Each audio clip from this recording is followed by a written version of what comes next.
सुतं शोकविनाशकारकं नमामि विघ्नेश्वर पाद पंकजम। गौरी माँ को ध्यान कर लेंगे।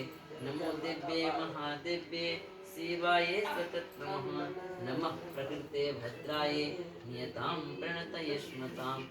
भगवान गणेश जी से प्रार्थना करना है कि हमारे बच्चों को दीर्घायु करिए, रोग दुख शोक व्याधि जो भी कष्ट पीड़ा है उसको शांत करिए और घर में सुख समृद्धि दीजिए, धन शरीर में वृद्धि दीजिए, सब परिवार में सुख शांति प्रदान करिए। ओम विघ्नेश्वराय वरदाय सुरप्रियाय लंबोदराय सकलाय जगदिताय नागाननाय श्रुतियज्ञ विभूषिताय गौरीसुताय गणनाथ नमो नमस्ते।